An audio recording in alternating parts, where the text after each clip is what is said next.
பார்த்திபன் கனவு பகுதி 11 தொடர்கிறது.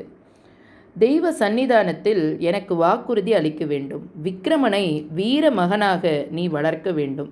இதை கேட்ட அருள்மொழி தேவி கண்களில் நீர் ததும்ப விம்முகின்ற குரலில் அப்படியே செய்கிறேன் மகாராஜா என்றாள். பார்த்திபன் அப்பொழுது இறைவன் அதற்கு வேண்டிய தைரியத்தை உனக்கு அளிக்கட்டும் என்று சொல்லி அருள்மொழியை தழுவிக்கொண்டு அவளுடைய கண்களில் பெருகிய கண்ணீரை தம்முடைய மேலாடையால் துடைத்தார். உறையூர் தெற்கு ராஜ வீதியிலிருந்து சித்திர மண்டபம் அந்த காலத்தில் தென்னாடெங்கும் புகழ்வாய்ந்திருந்தது. காஞ்சியிலுள்ள மகேந்திர சக்கரவர்த்தியின் பெயர் பெற்ற சித்திர மண்டபம் கூட உறையூர் சித்திர மண்டபத்துக்கு நிகராகாது என்று ஜனங்கள் பேசுவது சகஜமாயிருந்தது. பார்த்திப மகாராஜாவும் இளவரசர் விக்கிரமனும் வெண்புறவிகளின் மீதேறி இந்த சித்திர மண்டபத்தின் வாசலை அடைந்த அதே சமயத்தில் அங்கே படகோட்டி பொன்னனும் வந்து சேர்ந்தான். இந்த அகால வேளையில் மகாராஜாவை பார்க்க முடியுமோ என்னவோ என்ற கவலையுடன் வந்த பொன்னன் திடீரென்று மகாராஜாவை பார்த்ததும் இன்னது சொல்லுவதென்று தெரியாமல் திகைத்தான். மகாராஜா எனும்போதே அவனுக்கு குழறியது. அந்த குழறிய குளரை கேட்டு மகாராஜாவும் இளவரசரும் அவனை திரும்ப பார்த்தார்கள். பொன்னா, நீ எங்க வந்தாய் என்றார் மகாராஜா. பொன்னனின் மௌனத்தை கண்டு ஒருவாறு அவன் வந்த காரணத்தை ஊகித்தவராய் குதிரை மீதிருந்து கீழிறங்கினார். இளவரசர் விக்கிரமன் லாவகமாய் குதிரை மீதிருந்து குதித்தார். பொன்னா, இந்த தீவர்த்தியை வாங்கிக்கொள் என்றார் மகாராஜா. அருகே தீவர்த்தி வைத்து கொண்டு நின்ற ஏவலாளிடமிருந்து பொன்னன் தீவர்த்தியை வாங்கி கொண்டான். அந்த வேளையில் மகாராஜா எதற்காக சித்திர மண்டபத்துக்கு வந்திருக்கிறார், எதற்காக தன்னை தீவர்த்தியுடன் பின்தொடரச் சொல்லுகிறார் என்பதொன்றும் அவனுக்கு புரியாவிட்டாலும் மகாராஜா தன்னை திரும்ப போகச் சொல்லாமல் தம்முடன் வரும்படி சொன்னதில் அளவில்லாத குதூகலம் உண்டாயிற்று. மகாராஜாவும் இளவரசரும் முன் செல்ல பொன்னன் தீவர்த்தியை தூக்கி பிடித்து கொண்டு சித்திர மண்டபத்துக்குள் புகுந்தான். அந்த சித்திர மண்டபத்துக்குள் முதலாக பிரவேசிக்கிறவர்களுக்கு நமக்குள்ள 2 கண் போதாது, 2000 கண் இருந்தால் இங்கேயுள்ள சித்திரங்களை ஒருவாறு பார்த்து திருப்தியடையலாம் என்று தோன்றும். அந்த விஸ்தாரமான மண்டபத்தின் விசாலமான சுவர்களில் விதவிதமான வர்ணங்களில் பல வகை சித்திரங்கள் தீட்டப்பட்டிருந்தன. அந்த மண்டபத்தை தாங்கிய சிற்ப வேலைப்பாடுகள் தூண்களிலும் சித்திரங்கள் காணப்பட்டன. மேலும் விமானத்தின் உட்புறங்களையும் சித்திரங்கள் அலங்கரித்தன.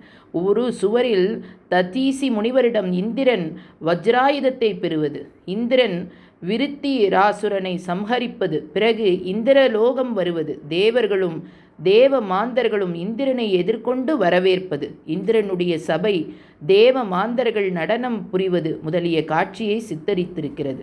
இன்னொரு பக்கத்தில் திருப்பார்கடலில் மந்திர கிரியை மத்தாகவும் வாசுகையை கயராகவும் கொண்டு தேவர்கள் ஒரு பக்கமும் அசுரர்கள் ஒரு பக்கமும் நின்று கடையும் பிரம்மாண்டமான காட்சியை சித்தரிக்கிறது. அடுத்தாற் போல பரமசிவனுடைய தவத்தை கலைப்பதற்கு காமதேவன் மலர்களை தொடுப்பது முதல் குமரப்பெருமான் ஜனனம் வரையிலும் உள்ள காட்சிகள் காணப்பட்டன. இந்த உருவங்கள் எல்லாம் கேவலம் உயிரற்ற சித்திரங்களாக தோன்றவில்லை. கால், கை, முகம் இவற்றின் சரியான அளவு எடுத்து சாமுத்திரிகா லட்சணத்தை தூக்க இணங்க எழுதப்பட்டிருக்கும் அளவுக்கு அற்புதமாயிருந்தது. ஆனாலும் அந்த உருவங்களின் ஒவ்வொரு அவயத்திலும் காணப்பட்ட நெளிவும் முகத்தில் பொழிந்த பாவமும் தத்ரூபமாய் தேவர்களின் முன்னால் நாம் நிற்கிறோம் எனும் மயக்கத்தை உண்டாக்கின.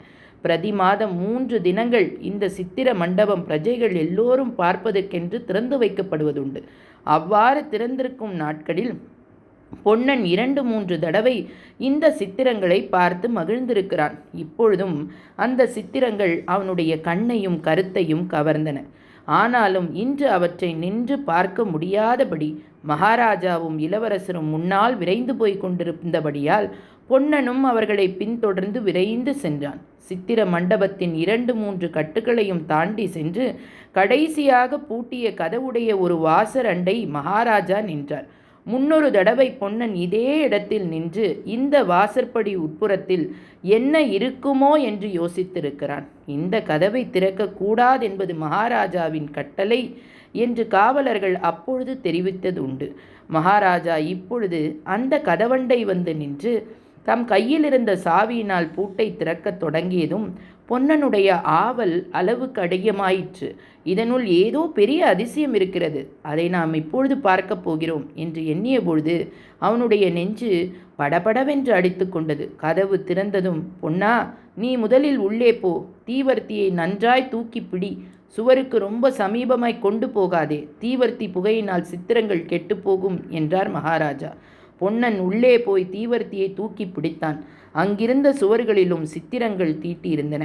ஆனால் அவை என்ன சித்திரங்கள், எதை குறிப்பிடுகின்றன என்பது அவனுக்கு தெரியவில்லை. பொன்னனுக்கு பின்னால் விக்கிரமனுடைய கையை பிடித்து அழைத்து கொண்ட பார்த்திப மகாராஜா அந்த இருள் சூழ்ந்த மண்டபத்துக்குள்ளே புகுந்தார். குழந்தாய், பூட்டி வைத்திருக்கும் இந்த மண்டபத்துக்குள் என்ன இருக்கிறது என்று பல தடவை என்னை கேட்டிருக்கிறாயே. உனக்கு இன்னும் கொஞ்சம் வயதான பிறகு இந்த சித்திரங்களை காட்ட வேண்டும் என்றிருந்தேன். ஆனால் இப்பொழுதே காட்ட வேண்டிய அவசியம் நேர்ந்திருக்கிறது. விக்ரமா, இந்த மண்டபத்தை நான் வேண்டுமென்றே இருளடைந்ததாய் வைத்திருக்கிறேன். இதற்குள்ளே என்னை தவிர வேறு யாவரும்